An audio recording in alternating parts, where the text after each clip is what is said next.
तो Indian economy के इस लेक्चर में हम बात करेंगे कॉन्सेप्ट ऑफ नेशनल इनकम, राष्ट्रीय आय की जो पूरी अवधारणा है उसको हम बड़े डिटेल में इस लेक्चर में समझने वाले हैं।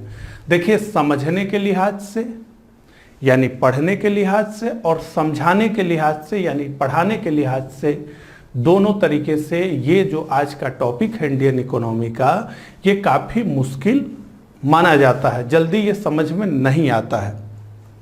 तो मेरी बातों को धैर्यपूर्वक सुनते हुए, समझते हुए आगे बढ़िए। मैं भरोसा दिलाता हूँ कि इस लेक्चर को जब आप पूरा देख लेंगे तो इस टॉपिक पर आपकी कमांड बहुत बेहतर हो जाएगी और जो भी मैं बता रहा हूँ वो सारी चीज़ें आपको एक बार में ही याद हो जाएंगे। ठीक है, तो इन्हीं सब बातों के साथ इस लेक्चर की शुरुआत करते हैं। सबसे पहले हम ये समझना चाहते हैं कि जीडीपी क्या होती है। ठीक है, ग्रॉस डोमेस्टिक प्रोडक्ट, सकल घरेलू उत्पाद किसे कहते हैं। तो यहाँ पर आप देखें बोर्ड पर, तो बोर्ड पर एक परिभाषा हमने लिखी है। क्या लिखा है कि एक वित्त वर्ष में किसी देश की सीमा के भीतर उत्पादित सभी अंतिम वस्तुओं और सेवाओं का कुल मौद्रिक मूल्य। तो यहाँ पर यह बताया जा रहा है कि किसी एक देश की जो इकोनॉमिकल बाउंड्री है उसके अंदर एक वर्ष के दौरान जितने भी गुड्स प्रोड्यूस हुए और जितनी भी सर्विसेज प्रोड्यूस हुई, उनका जो मॉनेटरी वैल्यू है, उनका जो मार्केट वैल्यू है, वही क्या होता है, वो जीडीपी होता है। तो ये एक सिंपल इसकी परिभाषा है। यहां पर एक वर्ष से हमारा आशय फिनेंशियल ईयर से है, वित्तीय वर्ष से है, यानी 1 अप्रैल से 31 मार्च भारत के केस में। तो अब यहां देखिए कि किसी देश की जगह पर हम भारत को मान लेते हैं। ठीक है, तो ये पूरी भारत की सीमा हो गई। ठीक है, ये भारत की सीमा हो गई। ठीक है, अब क्या कर रहा है कि इस सीमा के अंदर एक वर्ष के दौरान जितनी भी सर्विसेज उत्पादित हुई, प्रोड्यूस हुई और जितने भी गुड्स प्रोड्यूस हुए वो भारत की जीडीपी होगी। लेकिन अब यहां डिस्कशन ये है कि क्या किसी एक देश में केवल वहां के जो निवासी हैं वही गुड्स एंड सर्विसेज प्रोड्यूस कर रहे हैं।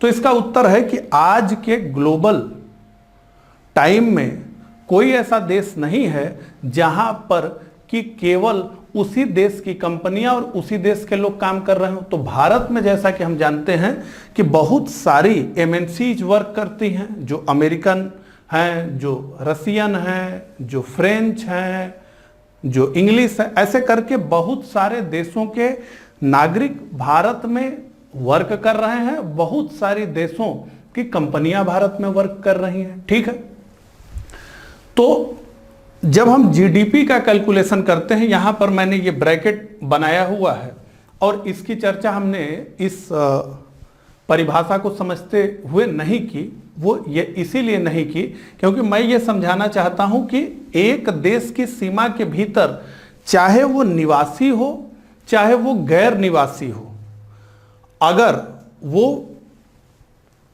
उत्पादन कर रहा है तो वो उसी देश की जीडीपी मानी जाएगी। यानी भारत के अंदर चाहे अमेरिकन कंपनी, अमेरिकन व्यक्ति, रसियन कंपनी, रसियन व्यक्ति, ऐसे करके दुनिया के बहुत सारे देशों के लोग यहां पर वर्क करें और वहां की कंपनियां वर्क करें, लेकिन वो जो भी प्रोड्यूस करेंगी, भारत की जो आर्थिक सीमा है, जो भारत की इकोनॉमिकल बाउंड्री है, उसके अंदर जो कुछ भी प्रोड्यूस हो रहा है, यहां यह मतलब नहीं है कि किसके द्वारा हो रहा है, बस यहां मतलब यह है कि भारत की सीमा के अंदर जो कुछ भी प्रोड्यूस हो रहा है वो भारत की जीडीपी है।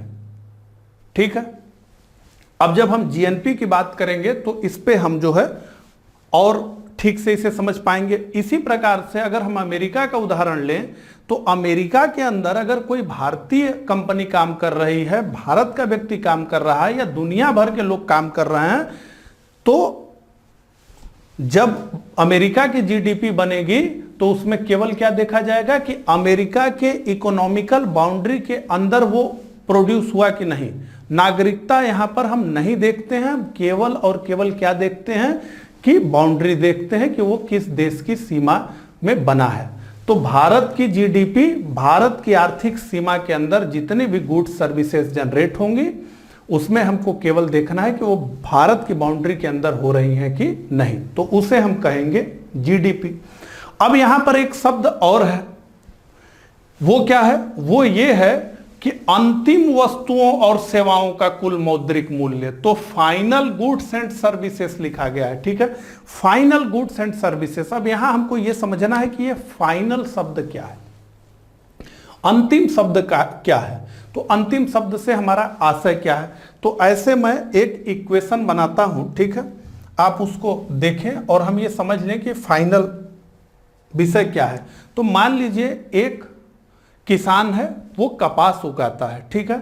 तो किसान ने कपास उगाया, किसान ने कपास उगाया, ठीक है, और ये कपास उगा करके इसने एक धागा बनाने वाली कंपनी को ये बेच दिया, धागा बनाने वाली कंपनी को ये बेच दिया, धागा कंपनी को इसने बेच दिया, ठीक है। कितने में बेचा भैया? 1000 रुपए में बेचा, ठीक है।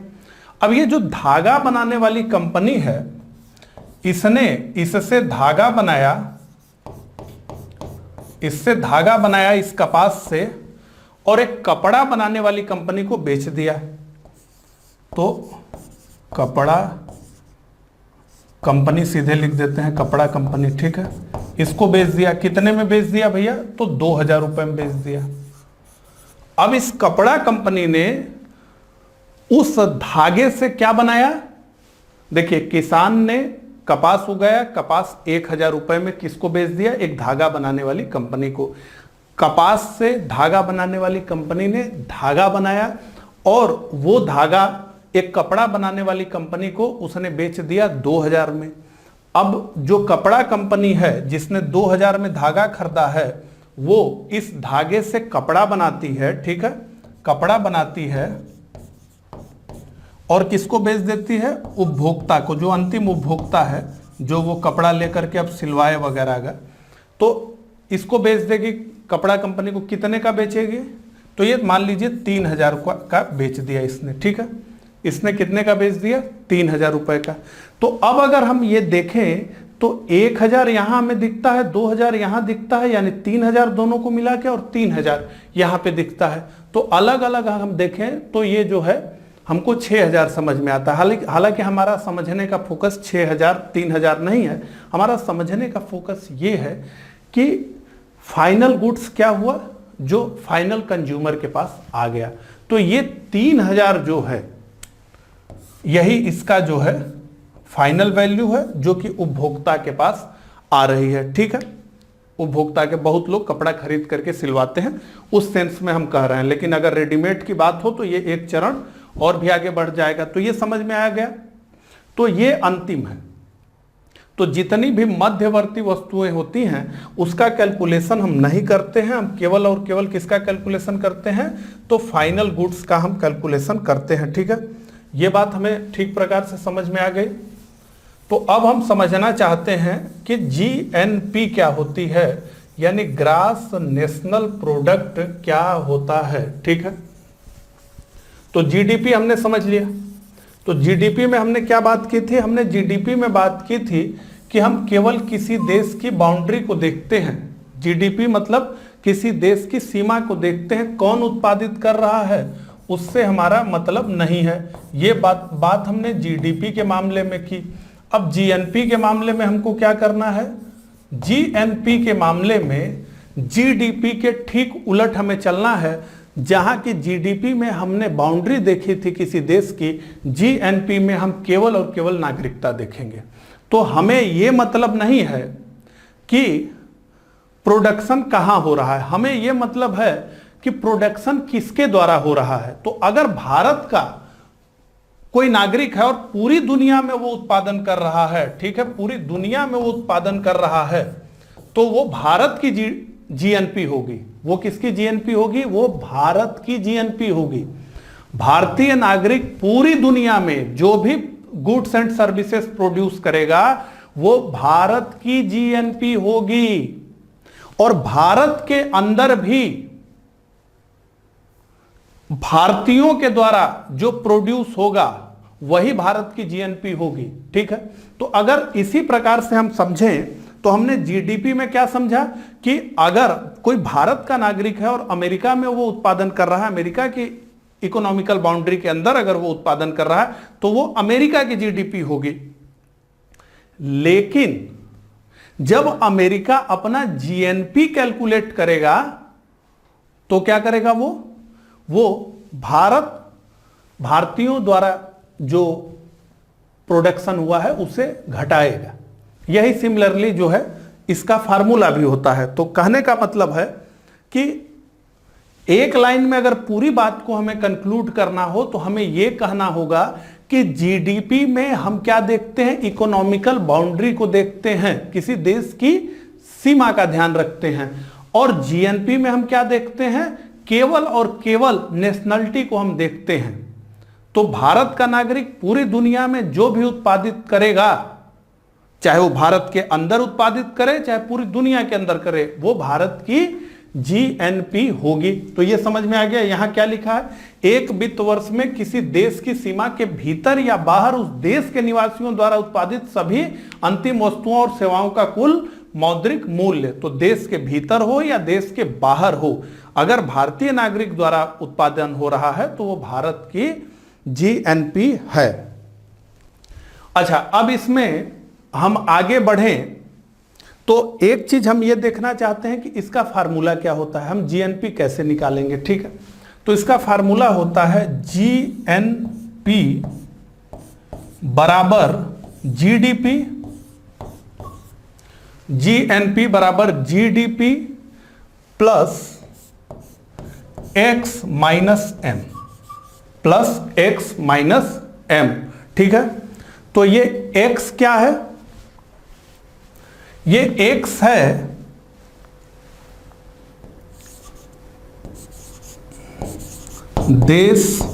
देशवासियों द्वारा विदेशों में अर्जित आय। ठीक है, और ये एम क्या है, एम है विदेशियों द्वारा देश के अंदर अर्जित आय, विदेशियों द्वारा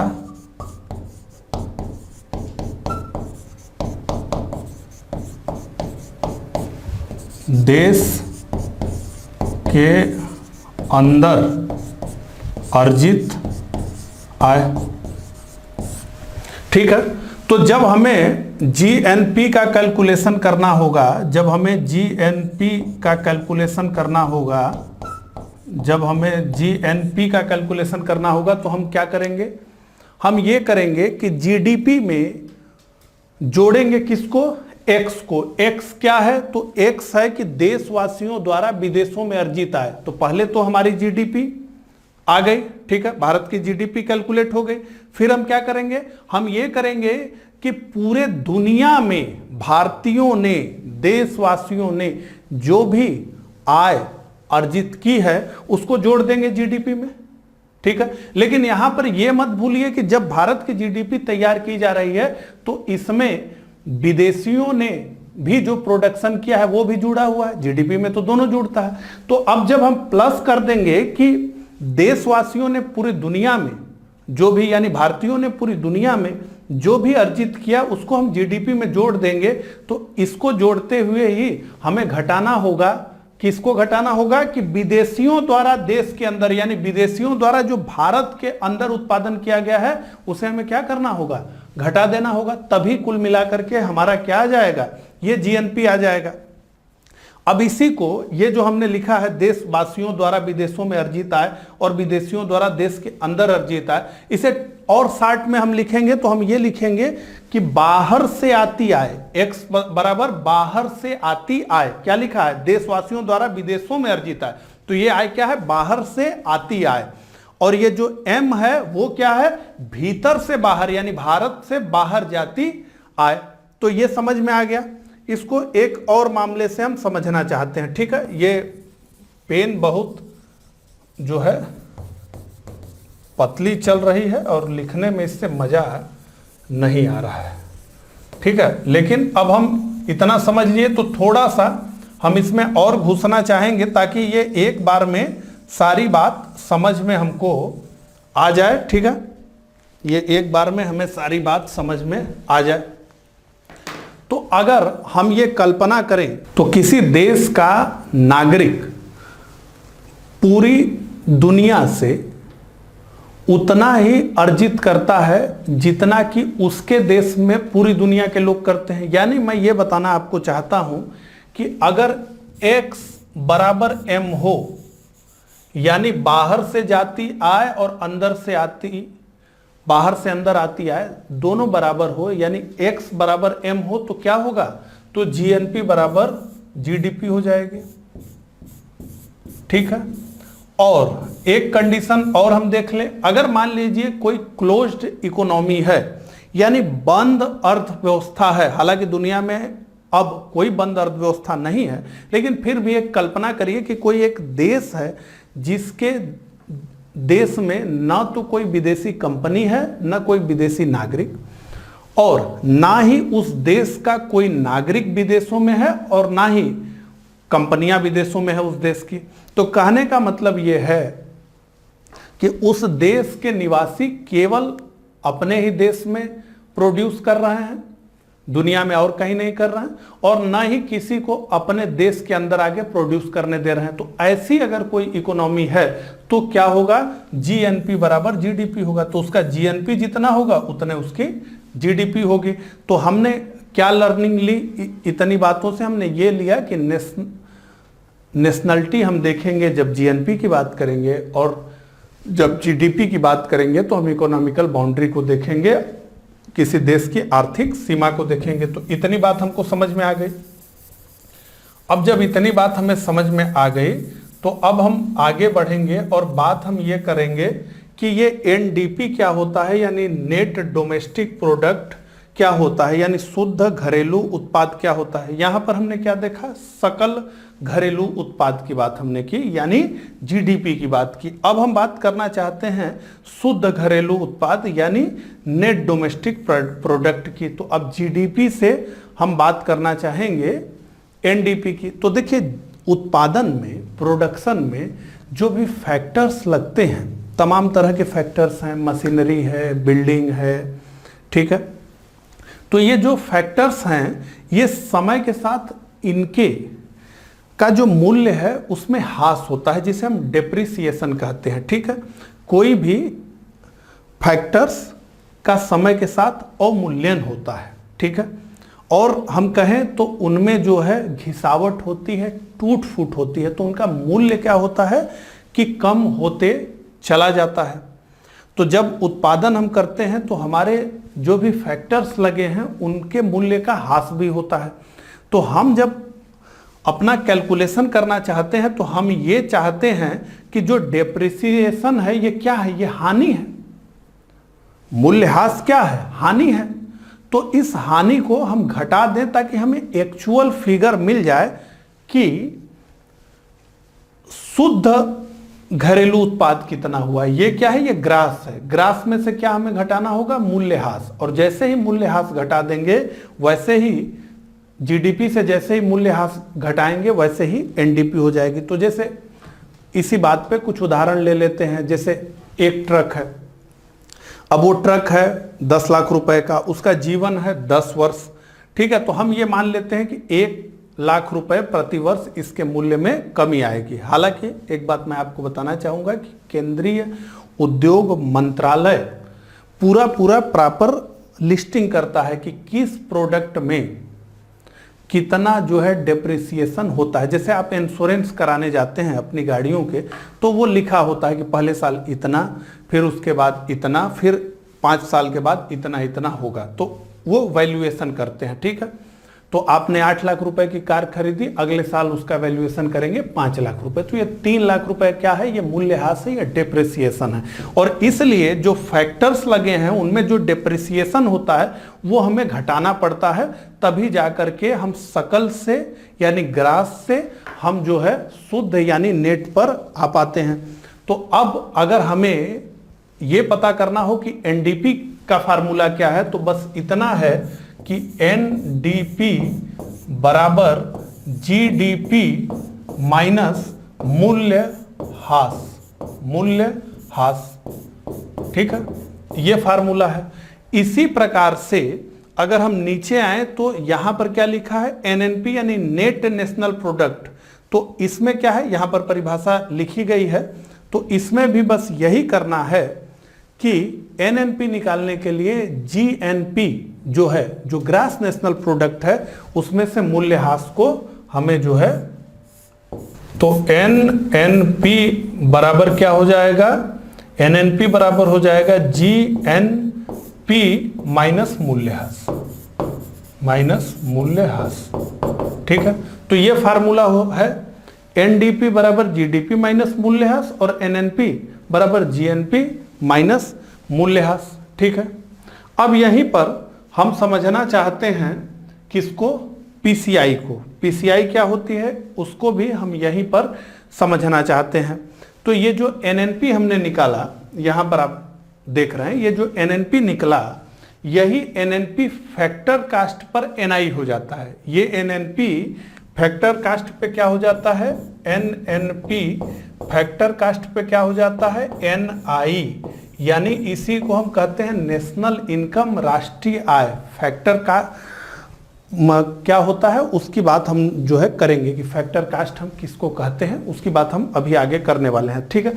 तो ये समझ में आ गया एनआई। तो एनआई यानी नेशनल इनकम यानी राष्ट्रीय आय, ये जो राष्ट्रीय आय है, ठीक है, इसी का बटा जब हम जनसंख्या में करते हैं तो हमको क्या मिलता है, हमको मिल जाता है पीसीआई यानी पर कैपिटा इनकम यानी प्रति व्यक्ति आय। तो जैसे ही राष्ट्रीय आय का हम भाग करते हैं जनसंख्या में, हमें क्या प्राप्त हो जाता है, पीसीआई प्राप्त हो जाता है, यानी पर कैपिटा इनकम यानी प्रति व्यक्ति आय हमें प्राप्त हो जाती है। तो अब इतनी बात समझने के बाद हम ये समझना चाहते हैं कि किसी देश के नागरिकों की आर्थिक स्थिति कैसी है। ये हमें क्या जीडीपी को देख करके पता चल सकता है, या एनएनपी को देख करके पता चल सकता है, या हम एनआई की ही बात करना चाहते हैं, या उस देश के नेशनल इनकम को देख करके हमें पता चल सकता है। तो इसका उत्तर यह है कि ये एक भ्रामक तस्वीर पेश करते हैं, ये एक्चुअल तस्वीर पेश नहीं कर सकते हैं। इसीलिए कहा जाता है कि जब किसी देश के नागरिकों की आर्थिक स्थिति कैसी है ये देखना हो तो हमें हमेशा और हमेशा क्या देखना चाहिए, पीसीआई को देखना चाहिए, पर कैपिटा इनकम को देखना चाहिए। अब इसको भी समझ लीजिए कि ये बात मैंने क्यों कही, ठीक है। तो मान लीजिए दो देशों का हम उदाहरण लेते हैं, ठीक है। तो एक तो देश है फ्रांस, एक देश है फ्रांस, और हमको ये सूचना है कि फ्रांस की जो जीडीपी है वो कितनी है, 1 लाख, या नेशनल इनकम भी आप समझ लीजिए, ठीक है। बार बार ये सारा मामला जीडीपी में ही हमें बताया जाता है, तो इसलिए जीडीपी भी, तो जीडीपी बटे क्या कर दीजिए, पॉपुलेशन कर दीजिए, तो क्या आ जाएगा, पर कैपिटा जीडीपी आ जाएगी। जैसे नेशनल इनकम के मामले में है तो जीडीपी से ही देखिए, या नेशनल इनकम, जैसे भी आपको समझना हो। तो अगर हमें यह सूचना है कि 1 लाख रुपए फ्रांस की जीडीपी है, 1 लाख, ठीक है। और दूसरी सूचना हमारे पास ये है कि भारत की जीडीपी कितनी है, 5 लाख।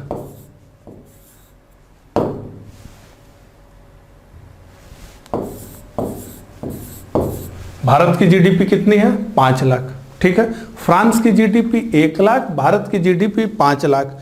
तो इस इंफॉर्मेशन से हमने क्या निष्कर्ष निकाला? इस इंफॉर्मेशन से पहला निष्कर्ष हमारा यह निकला कि फ्रांस की जीडीपी से भारत की जीडीपी कितने गुना अधिक है? 5 गुना अधिक है। उनका 1 लाख है, हमारा 5 लाख है। तो ऐसे तो देख करके ये समझ में आया कि भारत बहुत इकोनॉमिकल मजबूत देश है, यहाँ के नागरिकों की स्थिति भी अच्छी ही होगी क्योंकि बहुत बड़े जीडीपी वाला देश है। लेकिन अब इसकी दूसरी तस्वीर हम देखते हैं। तो मान लीजिए कि फ्रांस में केवल और केवल 50 लोग रहते हैं। कितने लोग रहते हैं? 50 लोग रहते हैं। फ्रांस की जनसंख्या कितनी है? 50। यानी 50 लोग मिलकर के 1 लाख रुपए जीडीपी बना रहे हैं, 1 लाख की जीडीपी बना रहे हैं। तो अगर हमें एक एवरेज, ये सब एवरेज ही निकलता है, ठीक है, किसी के पास कम किसी के पास ज्यादा होता है, तो जनसंख्या से जब हम भाग करते हैं तो एवरेज निकलता है। तो यहां पर अगर हम कैलकुलेशन कर दें तो हमें क्या पता चलता है कि पर कैपिटा जीडीपी या पर कैपिटा जो इनकम है वो कितनी है? प्रति व्यक्ति जो औसत आय है फ्रांस की वो कितनी है? 2000 रुपए। यानी एक व्यक्ति के हाथ में कितना जा रहा है? 2000। और दूसरी सूचना हमको यह है कि भारत की जनसंख्या 1000 है। भारत की जनसंख्या कितनी है? 1000 है, ठीक है। भारत की जनसंख्या 1000 है, तो यहां कितना है? 500। तो भारत में 1000 लोग मिलकर के 5 लाख की जीडीपी बना रहे हैं। तो एक व्यक्ति के हिस्से में एवरेज कितना आया? 500। और फ्रांस में कितना आया? 2000। तो जब हमने फ्रांस के जीडीपी को देखा या नेशनल इनकम को देखा तो हमें वो भारत से 5 गुना कम दिखी। लेकिन जैसे ही हमने पर कैपिटा इनकम देखा कि एक व्यक्ति के हाथ में कितना जा रहा है, तो हमको पता चला कि फ्रांस के लोगों के पास भारतीय लोगों के मुकाबले 4 गुना अधिक पैसा पहुंच रहा है, ठीक है। इसीलिए यह कहा जाता है कि जीडीपी के बड़े बड़े आंकड़ों को जनसंख्या पॉपुलेशन खा जाती है। और चाइना इस समय सेकेंड नंबर पे आ गया है, पीपीपी यानी परचेसिंग पावर पैरिटी। अभी हम पढ़ेंगे उसके बारे में भी। तो परचेसिंग पावर पैरिटी में बात करें तो अमेरिका से आगे हो गया है चाइना। चाइना की जो जीडीपी है वो अमेरिका से आगे निकल चुकी है पीपीपी कैलकुलेशन के आधार पर। लेकिन फिर भी चीन के जो नागरिक हैं वो उतने मजबूत नहीं हैं, उनकी पर कैपिटा इनकम उतनी नहीं है, क्योंकि चीन की जो पॉपुलेशन है वो बहुत बड़ी है। तो इसलिए जब हम जीडीपी की सूचना सुनते हैं कि भारत फ्रांस को ओवरटेक कर गया, तो ये बहुत अच्छी खबर नहीं। हालांकि बढ़ रहा है तो वो तो अच्छी बात है, लेकिन फ्रांस की जनसंख्या 8 से 10 करोड़ है और भारत की जनसंख्या अभी 21 में हो तो पता चले 140 करोड़ के आसपास हो गई होगी, ठीक है। तो इसलिए ये अच्छी तस्वीर नहीं। तो किसी देश के नागरिकों की आर्थिक स्थिति कैसी है, इसका सबसे अच्छा पिक्चर कौन प्रेजेंट करता है? पीसीआई प्रेजेंट करता है, ठीक है, पर कैपिटा इनकम प्रेजेंट करता है। अब इतनी बात हमने कर ली, ठीक है। तो हम देख लेते हैं कि हमने क्या क्या बात कर ली, एक बार रिवाइज कर लेते हैं, क्योंकि अब हमें दूसरे सेगमेंट में बढ़ना है, ठीक है। तो हमने अभी तक ये बात की कि जीडीपी में हमें केवल और केवल सीमा का ध्यान रखना है। जीएनपी की जब बात करेंगे तो नागरिकता का ध्यान रखना है। और जीडीपी से एनडीपी में जाने के लिए हमें डेप्रिसिएशन को घटाना होगा। और उसी प्रकार से जीएनपी से एनएनपी में आने के लिए हमें डेप्रिसिएशन को घटाना होगा। और पीसीआई यानी पर कैपिटा इनकम के बारे में हमने बात किया कि किस प्रकार से पर कैपिटा इनकम ही एक अच्छी तस्वीर पेश करती है किसी भी देश के नागरिकों की आर्थिक स्थिति की। तो अब हमें बात करना है नाम मात्र यानी नॉमिनल जिसे हम कहते हैं जीडीपी एट करंट प्राइस, और दूसरा वास्तविक यानी रियल जीडीपी, जिसे हम कहते हैं जीडीपी एट कांस्टेंट प्राइस। तो ये जो नाम मात्र जीडीपी है यानी नॉमिनल जीडीपी है, जिसके बारे में लिखा है जीडीपी एट करंट प्राइस, तो जो अभी मूल्य चल रहा है बाजार में उसकी बात हो रही है। और जब हम जीडीपी एट कांस्टेंट प्राइस की बात करेंगे तो हमें एक बेस ईयर बनाना होगा और वहां पर जाकर के हमें इन्फ्लेशन को एडजस्ट करना होगा। तो ये सारी कहानी कैसे चलती है उसको हम समझना चाहते हैं। तो मान लीजिए कि एक देश है ए नाम का, ठीक है, और जब आपने ये मान लिया है तो आप ये भी मान लीजिए कि उस देश में यानी ए में केवल और केवल सेब का उत्पादन होता है, केवल और केवल एप्पल का उत्पादन होता है और कुछ नहीं होता, केवल सेब होता है। तो कहने का मतलब कि अगर उस देश में केवल सेब होता है तो जो भी सेब का उत्पादन होगा उसका जो मॉनेटरी वैल्यू होगी वही उस देश की जीडीपी होगी। ये एकदम समझने वाली बात है, ठीक है। तो ये हमने मान लिया, हमको समझना है। तो ऐसे कई ईयर दिए गए हैं और किस वर्ष कितने सेब का उत्पादन हुआ और उसका मूल्य क्या रहा है, ठीक है। तो ऐसे इसको हम देखते हैं। तो इस देश में 2010-11 के दौरान 100 सेब का उत्पादन हुआ और 100 केजी सेब का उत्पादन हुआ और 1 केजी सेब का मूल्य जो था वो 8 रुपए था। देखिए मानना ही है, अब सेब का मूल्य तो 8 रुपए होगा नहीं, ठीक है। तो 8 रुपए, तो कुल कितनी जीडीपी बनी? तो हमें क्या करना होगा, मात्रा में मूल्य से गुणा कर देना होगा, तो हमें 800। तो कुल जीडीपी 2010-11 में इस देश की 800 रही, ठीक है। और उत्पादन कितना हुआ? 100 केजी सेब का उत्पादन हुआ, प्रोडक्शन 100 केजी सेब का हुआ।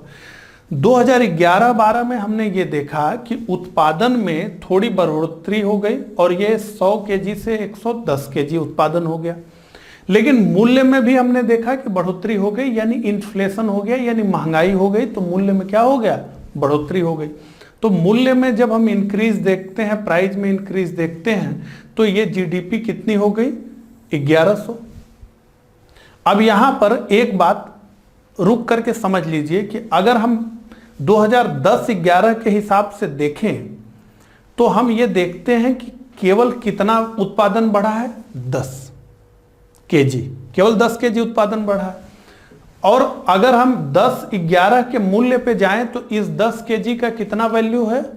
80 रुपए, यानी 80 रुपए का इंक्रीज होना चाहिए, यानी यहां 880 रुपए होना चाहिए, 880 रुपए होना चाहिए। लेकिन यहां पर 1100 रुपए हो गया। वो क्यों हो गया? क्योंकि ये 10 रुपए मूल्य जो है वो बढ़ गया, पहले 8 था अब 10 हो गया, ठीक है। अब इसी प्रकार से हम 2014-15 में आते हैं तो हम ये देखते हैं कि फिर 10 केजी का वृद्धि हुआ, 110 केजी से 120 केजी हो गया, यानी 100 से अगर देखें तो 20 केजी का वृद्धि हुआ। लेकिन मूल्य में भी फिर वृद्धि हो गया, यानी इन्फ्लेशन हो गया और अब जो जीडीपी हो गई वो 1440 हो गई।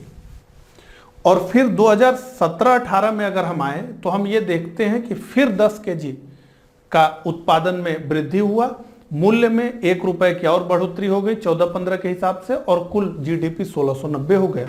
2020-21 की बात करें तो कुल उत्पादन 150 केजी का हुआ, लेकिन मूल्य काफी बढ़ गया और यहां पर कुल जीडीपी 2250 हो गई, ठीक है। अब यहां पर यह हमें समझना है कि अगर हम इस प्राइस रेट से देखें, ठीक है, इस प्राइस रेट से देखें तो 100 केजी का कितना होता था? 800 होता था। और अब ये 2020-21 में कितना है? 150 है। यानी कुल मिला के 2010-11 से 2020-11 में 2020-21 में कितना बढ़ोतरी हुआ? 50, मतलब 150% हो गया। लेकिन मूल्य में कितना बढ़ोतरी हुआ? तो मूल्य में हम देखें तो करीब करीब 3 गुना की बढ़ोतरी हो गई। लेकिन यहाँ जो उत्पादन है उसमें थोड़ा ही वृद्धि हुआ। तो ये जो आंकड़ा हम देख रहे हैं 800, 1100, 1440, 1690, 2250, इसे हम कहते हैं नॉमिनल जीडीपी। ये जीडीपी क्या है? जीडीपी एट करंट प्राइस, जो मार्केट में चल रही है उसके हिसाब से। लेकिन इसमें हम क्या देख रहे हैं कि इसमें अच्छी तस्वीर हमें पता नहीं चल पा रही। अगर हम केवल इस आंकड़े को देखें, अगर कोई ये सूचना हमको आकर के दे कि देखिए जो है जीडीपी हमारी 2250 हो गई और 10 साल पहले ये 800 थी, ठीक है, तो हमको क्या लगेगा कि हमको लगेगा कि ये जीडीपी में 3 गुना की जो बढ़ोतरी हुई है, तो इसका मतलब उत्पादन में भी 3 गुना का, प्रोडक्शन में भी 3 गुना का बढ़ोतरी हुआ होगा। लेकिन इसमें कितना हुआ? केवल 1.5 गुना का, और मूल्य में 3 गुना की बढ़ोतरी हो गई। तो हमें एक्चुअल पिक्चर नहीं पता चल रहा है कि नहीं प्रोडक्शन की स्थिति क्या है, ठीक है। तो इन्फ्लेशन को इसमें एडजस्ट करना होगा। ये क्या है? ये इन्फ्लेशन ही है, 8 से 10 हुआ, 12, 13, 15, तो इसमें इन्फ्लेशन को क्या करना होगा? एडजस्ट करना होगा। तो जब इन्फ्लेशन को एडजस्ट करना होगा तो एक बेस ईयर बनाना होगा कि हमको इन वर्षों में से किसी एक वर्ष को बेस बनाना होगा कि इस वर्ष के अकॉर्डिंग ही हम जो है मूल्य तय करेंगे, हम इन्फ्लेशन को एडजस्ट करेंगे, बेस ईयर बनाते हैं। तो भारत में जीडीपी के अनुमान के लिए जो बेस ईयर मौजूदा समय में है वो 2011-12 है। अभी काफी चर्चा चल रही है इसे 2017-18 की करने की।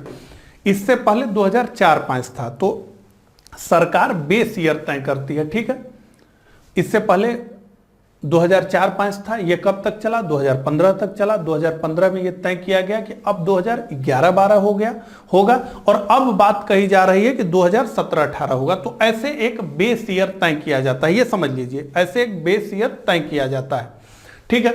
तो अब भारत के केस को ही लेते हैं, तो एक बेस ईयर हमने तय कर लिया। इसमें हम एक बेस ईयर तय कर लिए 2011-12, जैसे भारत ने किया, ठीक है। अब 2011-12 हमारा क्या हो गया? बेस ईयर हो गया।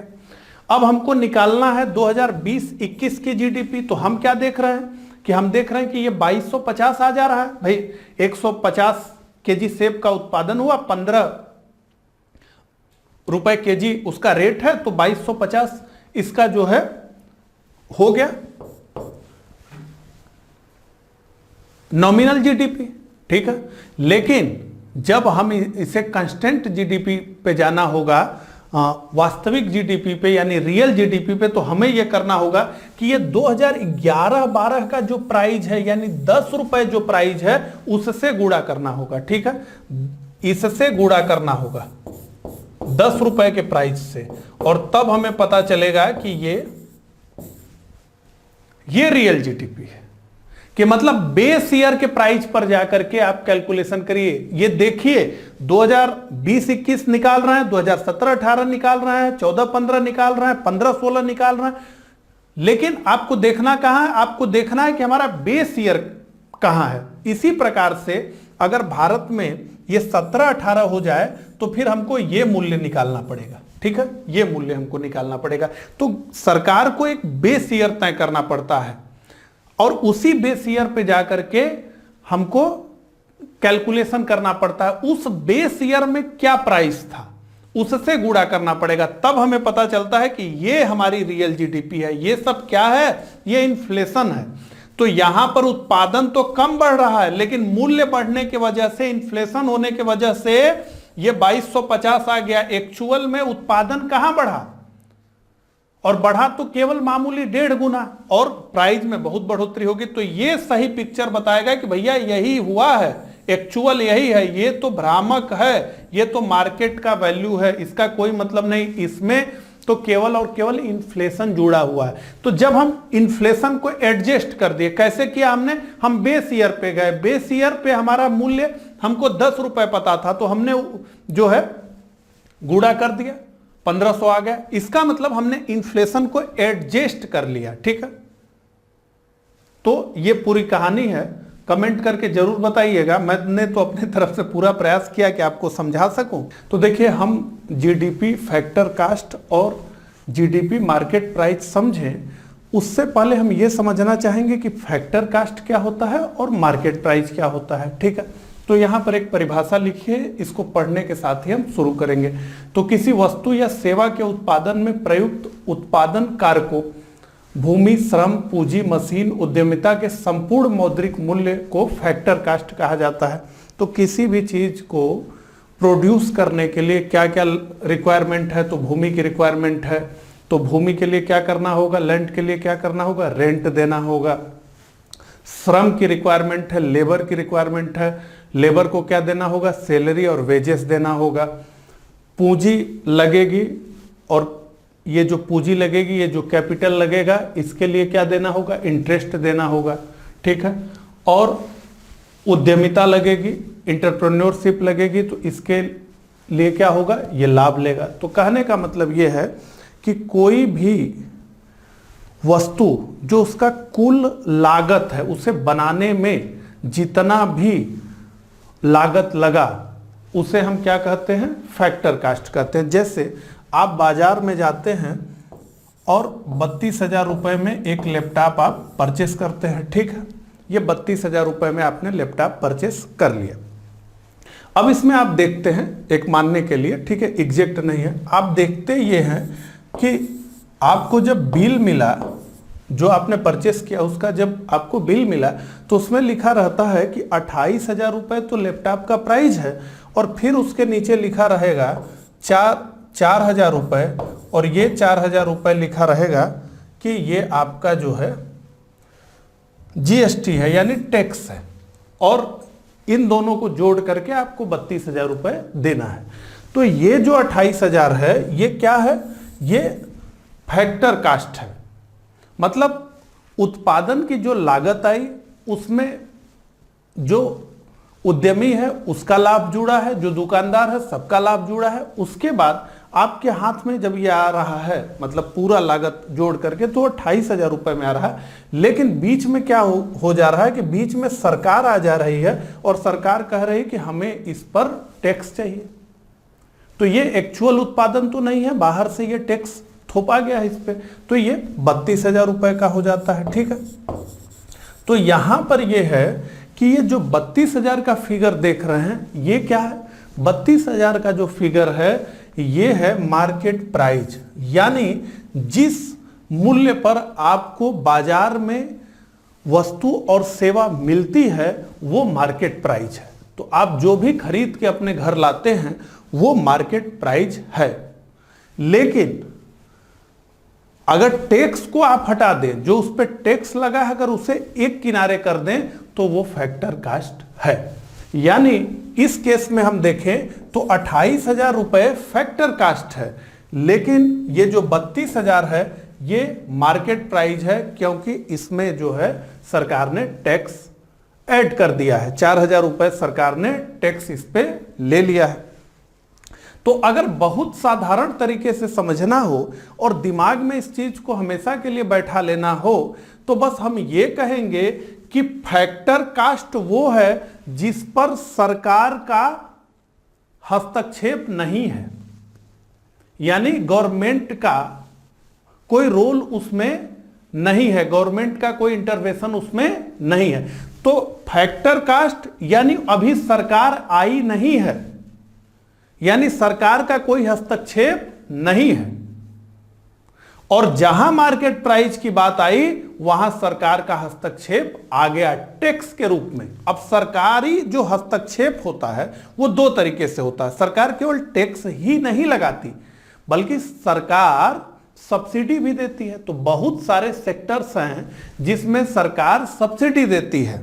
अगर हम किसानों की ही बात करें तो फर्टिलाइजर्स किसानों को सब्सिडाइज रेट पर दिया जाता है। सब्सिडी यानी अनुवृत्तियां, यानी उपादान, जिसे हम हिंदी में कहते हैं। तो सब्सिडाइज रेट पर फर्टिलाइजर, उर्वरक किसानों को दिया जाता है। 2,000 रुपए एक्चुअल प्राइस है, लेकिन किसानों को कितने में उपलब्ध है, 1,000 रुपए में। तो जब सस्ता फर्टिलाइजर मिलेगा, सस्ता उनको बीज मिलेगा, तो वो जो उनका फाइनल गुड्स तैयार होगा वो क्या होगा, वो सस्ता होगा। तो यहां पर ये समझिए कि जो सरकारी हस्तक्षेप होता है वो दो प्रकार का होता है, एक तो टैक्स के रूप में होगा और दूसरा सब्सिडी के रूप में होगा। जब सरकारी हस्तक्षेप टैक्स के रूप में होगा, यानी किसी भी वस्तु पर जब सरकार टैक्स लगाएगी तो उस वस्तु की कीमत बढ़ जाएगी। तो यहां 28,000 रुपए का लैपटॉप जीएसटी लगने के बाद 32,000 रुपए का हो जाएगा। लेकिन जब किसी वस्तु के लिए, सेवा के लिए सरकार सब्सिडी देगी तो उसका मूल्य क्या होगा, घट जाएगा। अब ये दोनों चीजें क्या हैं, सरकारी हस्तक्षेप है। चाहे सरकार टैक्स लगाए तब भी, और जब सरकार सब्सिडी लगाए तब भी। टैक्स लगाएगी तो मूल्य बढ़ेगा और जब सब्सिडी देगी तो मूल्य घटेगा। तो हमें यह समझ में आ गया कि फैक्टर कास्ट तो वो मूल लागत है कि जिस पर कि कोई भी प्रोडक्ट बन करके आता है, ठीक है। और उसमें क्या क्या है, तो भूमि है, इसका रेंट है, श्रम है, इसके लिए सैलरी वेजेस देना है, पूंजी है, इसमें इंटरेस्ट देना है, उद्यमी जिसने इन सारे लोगों को जुटा करके अपना काम शुरू किया है उसे लाभ चाहिए। तो ये है, ये पूरा मामला हमें समझ में आ गया। तो अब हम समझना चाहते हैं कि जीडीपी एमपी का फार्मूला क्या है। अब ये आपसे पूछा जाएगा। तो अगर जीडीपी एमपी हमें निकालना है तो पहले तो जीडीपी एफसी, ठीक है, और जीडीपी एफसी में हम क्या करेंगे, इनडायरेक्ट टैक्सेस को जोड़ देंगे। और जैसे ही इनडायरेक्ट टैक्सेस को जोड़ देंगे, ये जीएसटी क्या है, ये अप्रत्यक्ष कर है, तो जैसे ही इनडायरेक्ट टैक्सेस को जोड़ देंगे, यानी इस 28,000 में जैसे ही हम 4,000 रुपए जोड़ देंगे, हमें क्या मिल जाएगा, जीडीपी मार्केट प्राइस। तो 28,000 में 4,000 हमने जोड़ा और ये जीडीपी मार्केट प्राइस हो गया। लेकिन अब इसमें मामला सब्सिडीज का भी है, क्योंकि सब्सिडी क्या करती है, ये मूल्य को घटा देती है। तो जीडीपी एफसी में से सब्सिडी को निकालना पड़ेगा, यानी इसे घटाना पड़ेगा। जीडीपी एमपी निकालने के लिए जीडीपी एफसी में इनडायरेक्ट टैक्स को जोड़ना होगा, और अगर कोई प्रोडक्ट है सब्सिडाइज तो सब्सिडीज को घटाना होगा, तब एक्चुअल मार्केट प्राइस आ जाएगा। ये पूरी कहानी GDP factor cost, GDP market price की है। तो मुझे कमेंट करके जरूर बताइएगा कि आपको समझाने के अपने प्रयास में मैं कितना सफल हो पाया, आपको समझ में आया या नहीं। और अगर कोई आपका प्रश्न हो तो वो भी हमें कमेंट करके बताइएगा। अब एक टर्म आप लोग बहुत बार सुनते होंगे, जीडीपी पीपीपी, यानी परचेसिंग पावर पैरिटी, यानी क्रय शक्ति समतुल्यता। और ऐसे में हम सुनते होंगे कि भारत जीडीपी पीपीपी पर दुनिया की तीसरी सबसे बड़ी अर्थव्यवस्था बन गया है। तो मन में आता है कि ये जीडीपी पीपीपी क्या है, इसको हम ठीक प्रकार से समझना चाहते हैं। और ये हमेशा चर्चा में रहा है, जीडीपी पीपीपी। तो पीपीपी का मतलब है परचेसिंग पावर पैरिटी, यानी क्रय शक्ति समतुल्यता। यानी ये देखा जाता है कि कीमतें पूरी दुनिया में अलग अलग हैं, ठीक है। और ऐसे में हमें ये एग्जैक्ट नहीं पता चल पाता है कि $1 की वैल्यू अलग अलग देशों में कितनी है। तो $1 को आधार बनाया जाता है, ठीक है। $1 को क्या बनाया जाता है, आधार बनाया जाता है। और यह पता किया जाता है कि $1 पूरी दुनिया में क्या क्या खरीद सकता है। तो अगर $1 की बात करें तो अमेरिका में हो सकता है कि $1 एक कॉफी भी ना खरीद पाए, एक कप कॉफी भी ना खरीद पाए। और अगर भारत की बात करें और केवल मतलब पेट भरने की बात करें तो एक टाइम का भोजन और एक कप चाय भी पी सकता है कोई व्यक्ति। और अगर काफी ही खरीदनी हो तो इन जनरल 3-4 मिल जाएंगी।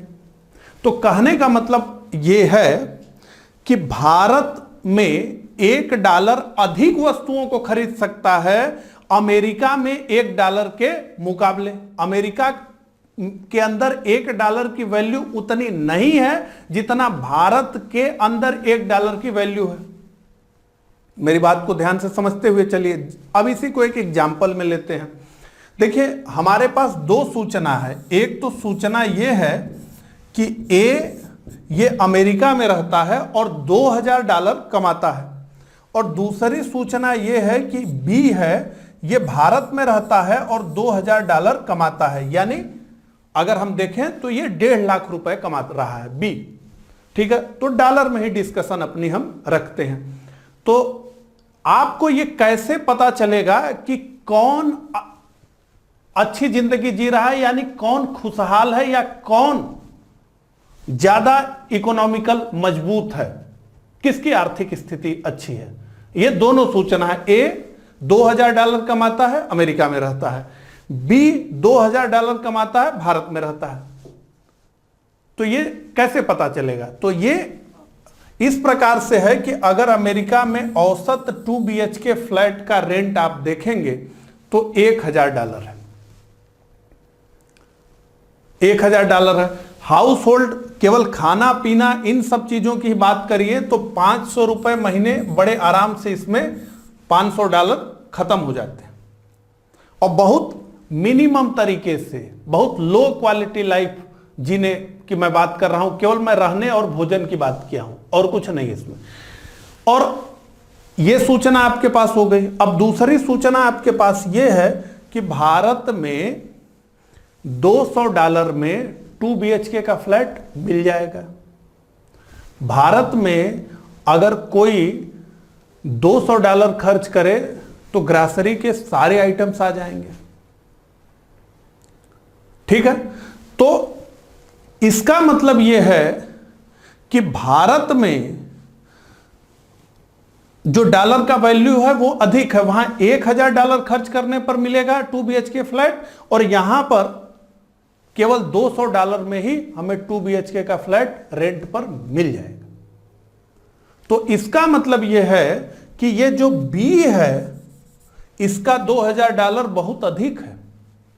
ये बहुत सारी चीजें $2000 में कर लेगा और ये किसी प्रकार से सरवाइव कर पाएंगे ए अमेरिका में। ठीक है, तो ये हमें पता चल गया। तो अब हमको अगर ये फिगर पता चले, कोई ये बताए कि ए $2000 कमाता है, अमेरिका में रहता है, और बी $2000 कमाता है, भारत में रहता है, तो हम तुरंत कह देंगे कि ए की तो हालत बहुत खराब है बेचारा, और बी है ये बादशाह की तरह भारत में रह रहा है, 1.5 लाख रुपए महीना कमा रहा है। कम तो है नहीं भारत के हिसाब से, ठीक ना? तो इसीलिए हमें जब हम जीडीपी का डिस्कशन करते हैं तो हमारे सामने यही समस्या आ जाती है कि भैया ये इतना, चाइना का इतना, अमेरिका का इतना, इंडिया का इतना, तो हमें पता ही नहीं चलता है। और इसलिए हमें एडजस्ट करना पड़ता है कि हमारे देश में क्या वैल्यू है, और जब वो हम एडजस्ट करते हैं तो हम देखते हैं कि भारत की जीडीपी दुनिया में तीसरे नंबर पे चली जाती है और चाइना की जीडीपी दुनिया में पहले नंबर पे चली जाती है। तो भारत की जो जीडीपी है वो 3 गुने मजबूत हो जाती है पीपीपी पर। तो ये पूरा पीपीपी का डिस्कशन था। इसे डॉलर से करते हैं और बर्गर और एप्पल के आईफोन को भी आधार इसमें बनाते हैं। ठीक है ना? कहते हैं ना कि दुनिया का कोका कोलीकरण हो चुका है। कोका कोलीकरण यानी वैश्वीकरण, दुनिया का मैकडोनाल्डीकरण हो चुका है यानी वैश्वीकरण, यानी ग्लोबलाइजेशन। ठीक है, तो ये समझ में आ गया ये पूरी कहानी जीडीपी पीपीपी की। ये कहानी आपको कैसी लगी ये भी कमेंट करके मुझे बताइए। एकदम अच्छे से समझ में आ गया कि नहीं आ गया वो भी मुझे बताइए। तो अब हम बात करेंगे कि राष्ट्रीय आय को किन विधियों से मापा जाता है। तो जैसा कि साइमन कुजनेट कहते हैं कि राष्ट्रीय आय को 3 विधियों से मापा जाता है। कौन कौन सी भैया? तो पहली तो है व्यय विधि यानी एक्सपेंडिचर मेथड, दूसरा आय विधि यानी इनकम मेथड, और तीसरा है उत्पादन विधि यानी प्रोडक्शन मेथड। इसी को एक अन्य नाम से भी हम जानते हैं मूल्यवर्धित विधि यानी वैल्यू एडेड मेथड। तो पहले से हम शुरू करते हैं। सबसे पहले हम परिभाषा समझेंगे और उसके बाद अपने डिस्कशन को आगे बढ़ाएंगे। इस विधि के अनुसार यानी व्यय विधि के अनुसार कुल आय या तो उपभोग पर व्यय की जाती है या फिर बचत पर। अतः जीडीपी कुल उपभोग व्यय तथा कुल बचत का योग होती है। तो इनकम किस प्रकार से उपयोग में आती है? तो व्यक्ति जो पैसा कमाता है वो दो तरीके में जाती है। पहला तो ये कि वो उससे उपभोग करेगा, तो भोजन, कपड़ा, फिल्म देखने जाना है, तमाम तरह के कंजप्शन जो है वो होगा। और जो बच जाएगा उसे वो निवेश में लगाएगा। देखिए, अब ये पहले का मामला नहीं है कि जब जमीन को खोद करके लोग पैसा दबा देते थे, ठीक है। अब क्या है कि जो भी बचत है वो एक प्रकार से इन्वेस्टमेंट ही है। अगर बैंक में आपने सेविंग अकाउंट में भी अपना पैसा रखा हुआ है तो उस पर भी आपको 4% इंटरेस्ट मिलता है। तो अब जितनी भी बचत हैं वो इन्वेस्टमेंट में ही जा रही हैं। तो इसलिए मैंने यहां पर बचत को निवेश लिख दिया है। जब भी ये विधि आप कहीं भी पढ़ेंगे तो वहां आपको बचत देखने को मिलेगी, उसी को मैंने निवेश लिखा है, इन्वेस्टमेंट, ठीक है। तो ये तय हो गया कि उपभोग पर खर्च होगा और जो बचेगा वो इन्वेस्टमेंट में जाएगा। तो इसका मतलब है कि देश के अंदर जितना भी उपभोग पर खर्च हुआ और जितना भी इन्वेस्टमेंट हुआ उनको अगर हम जोड़ देंगे तो हमें क्या मिल जाएगा? हमें राष्ट्रीय आय मिल जाएगी। ये विधि यही बात कह रही है, व्यय विधि यही बात कह रही है, ठीक है। इस विधि के अनुसार कुल आय या तो उपभोग पर व्यय की जाती है या फिर बचत पर। अतः जीडीपी कुल उपभोग व्यय तथा कुल बचत का योग होती है, यही बताया जा रहा है। तो अब जो है इसको थोड़ा सा समझते हैं।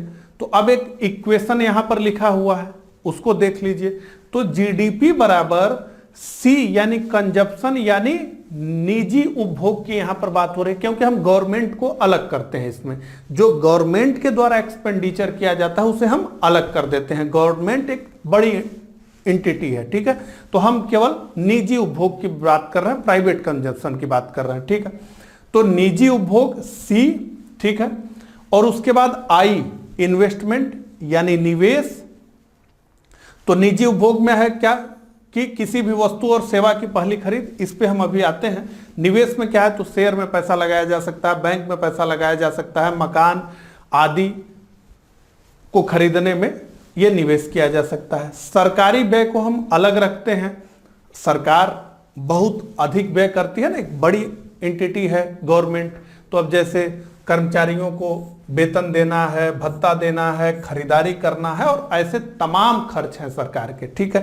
तो इसको जोड़ लीजिए। तो पहले निजी उपभोग को जोड़िए, फिर जितना इन्वेस्टमेंट हुआ है उसको जोड़ लीजिए, फिर सरकार ने जितना इन्वेस्टमेंट किया है उसको जोड़ लीजिए और फिर जो निर्यात देश ने किया है उसको जोड़िए, क्योंकि निर्यात का प्रयोग देश के अंदर तो हुआ नहीं।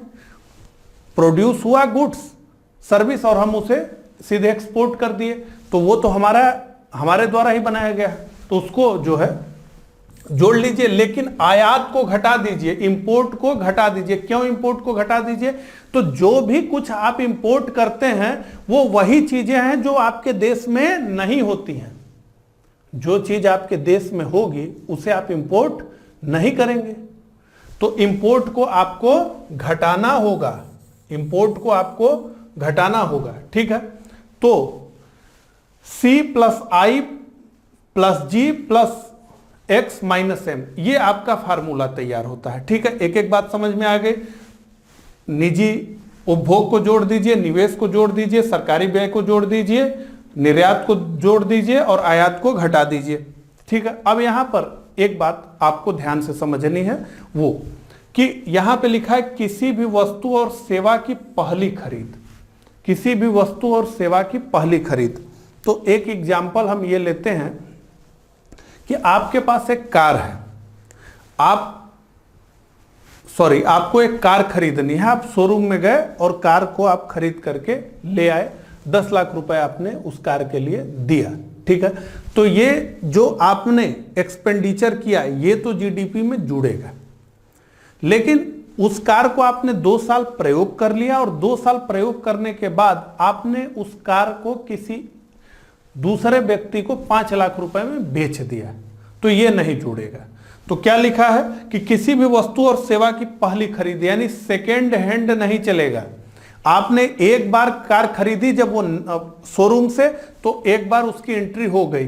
अब आप उसको 20 बार बेच रहे हैं या बिक रही है वो मार्केट में, आपसे कोई खरीद लिया, उसके बाद आगे वो किसी को बेच दिया, तो इसका कोई जोड़ नहीं होगा जीडीपी में। तो एक बार ही होता है, ठीक है, किसी भी वस्तु और सेवा की पहली खरीद।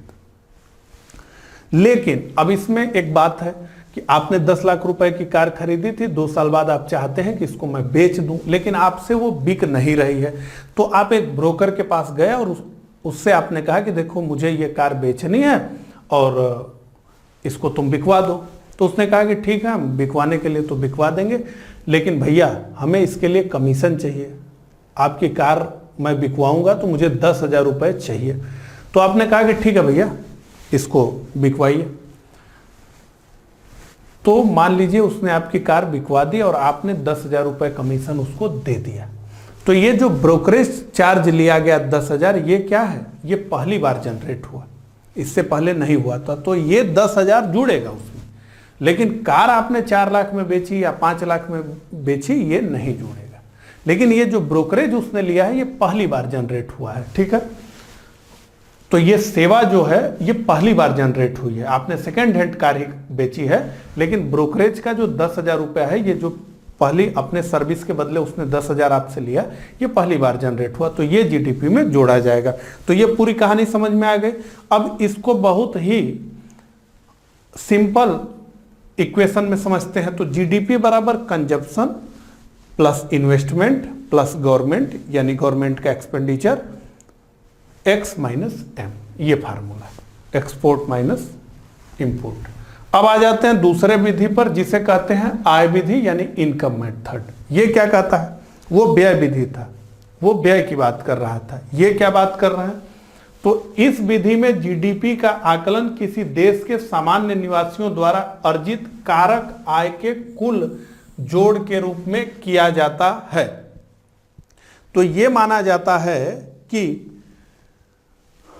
जो भी उत्पादन के कारक हैं, जो भी प्रोडक्शन के फैक्टर्स हैं, उन्हीं का जो प्रतिफल है वो आय है। ध्यान से सुनिएगा, प्रोडक्शन के जितने भी फैक्टर्स हैं, उत्पादन के जितने भी कारक हैं, उन्हीं का प्रतिफल है आय, इनकम। कैसे? देखिए, तो यहां पर हमने कारक की बात की है, ठीक है, उत्पादन के कारकों की बात की है। तो यहां पे देखिए, भूमि, श्रम, पूंजी, मशीन, उद्यमिता। इसको मैंने बताया ही कि भूमि के लिए आपको रेंट देना होगा। तो अब यहां आ जाइए, ठीक है। तो कुल वेतन ये लेबर के बदले दिया जाएगा ना। कुल वेतन किसके बदले दिया जाएगा? लेबर के बदले दिया जाएगा। प्रोडक्शन में श्रम लगेगा ना, व्यक्ति लगेंगे तभी ना प्रोडक्शन होगा। तो उनको सैलरी चाहिए, उनको मजदूरी चाहिए, तो कुल वेतन, ठीक है। कुल लाभ, तो जो उद्यमी कोई भी उद्यम शुरू करता है वो लाभ के लिए ही शुरू करता है, तो उसका लाभ। कुल ब्याज, तो जैसा कि आप जानते हैं कि किसी भी उद्यम को शुरू करने के लिए कैपिटल चाहिए ना, तो कैपिटल आप बैंक से लोन के रूप में ला रहे हैं तो उसको इंटरेस्ट देंगे। और कुल किराया, तो जिस भूमि पर वो चल रहा है उसका किराया, ठीक है।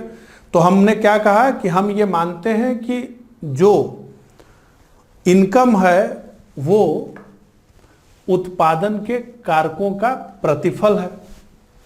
तो अगर हम पूरे इकोनॉमी में कुल वेतन जो डिस्ट्रीब्यूट हुआ है, कुल लाभ जो जनरेट हुआ, कुल ब्याज जो दिया गया, कुल किराया जो दिया गया, अगर इनको जोड़ दें तो हमें जीडीपी मिल जाएगी देश की, ठीक है। तो ये इसका फार्मूला है, जीडीपी बराबर वेजेस, इसमें सैलरी भी शामिल है, पी प्रॉफिट, आई इंटरेस्ट और आर रेंट। अगर इसको हम जोड़ दें तो हमें मिल जाएगी देश की जीडीपी। अगर पूरे देश के अंदर कुल वेतन, कुल लाभ, कुल ब्याज, कुल किराया को जोड़ देंगे तो हमें जीडीपी मिल जाएगी। ये बात कहता है आय विधि। अब तीसरा है उत्पादन विधि या मूल्य वर्धित विधि, वैल्यू एडेड मेथड। अब ये क्या बात कर रहा है? ये कह रहा है कि अर्थव्यवस्था के सभी क्षेत्रों, तो मुख्यतः 3 क्षेत्र, प्राइमरी, सेकेंडरी और टर्सरी, प्राथमिक, द्वितीयक और तृतीयक क्षेत्र होते हैं अर्थव्यवस्था के। अब लोग चौथा, पांचवा क्षेत्र भी बना रहे हैं, लेकिन मुख्यतः ये 3 होते हैं, ठीक है। तो पहला प्राथमिक, कृषि और संबद्ध क्षेत्र उससे जुड़े हुए हैं, एग्रीकल्चर और अलाइड सेक्टर, और आपके सेकंड विनिर्माण, और थर्ड सेवा वगैरह, ठीक है। तो इन तीनों क्षेत्रों के सकल मूल्य वर्धित यानी जीबीए का कुल योग जीडीपी हो जाएगी, ये इसमें कहा जा रहा है। इसमें हमें समझने वाली बात यह है कि ये मूल्य वर्धित यानी जीबीए क्या होता है। तो हम फिर से पिछले लेक्चर वाले उदाहरण को लेंगे। तो यहां समझिए, एक किसान है, इसने कपास उगाया और एक धागा कंपनी को इसने बेच दिया 1000 रुपए में। कपास से धागा बना करके धागा कंपनी ने कपड़ा कंपनी को बेच दिया 2000 रुपए में। धागा से कपड़ा बनाकर कपड़ा कंपनी ने उपभोक्ता को बेच दिया 3000 रुपए में। तो अब हम ये जानना चाहते हैं कि कुल जीडीपी कितनी बनी, ठीक है। तो क्या ये 1000 प्लस 2000 प्लस 3000 6000 हुआ? तो इसका उत्तर है नहीं। हमें केवल और केवल जोड़ना है वैल्यू एडिशन, इसीलिए वैल्यू एडेड मेथड लिखा है। हमें केवल जोड़ना है वैल्यू एडिशन। तो 1000 रुपए का था और इस कपास से उसने धागा बना दिया, उसकी वैल्यू को ऐड किया, तो यहां पर कितना बढ़ा? 1000 रुपए बढ़ गया। और फिर उस धागे से कपड़ा कंपनी ने कपड़ा बना दिया, तो यहां पर वैल्यूएशन कितना हो गया? 1000, ठीक है। और सॉरी, ये 100 भी लिखा है, 1000। तो और ये 1000 उसका मूल्य, शुरुआती मूल्य। तो ये क्या होगा? 1000 1000 1000 3000। तो ये वैल्यू एडेड मेथड की बात है, ठीक है। तो ये सारी बातें इस लेक्चर में हमने की। मुझे कमेंट करके जरूर बताइएगा कि आप कितना समझ पाए, मेरा प्रयास आपको कैसा लगा। नमस्कार।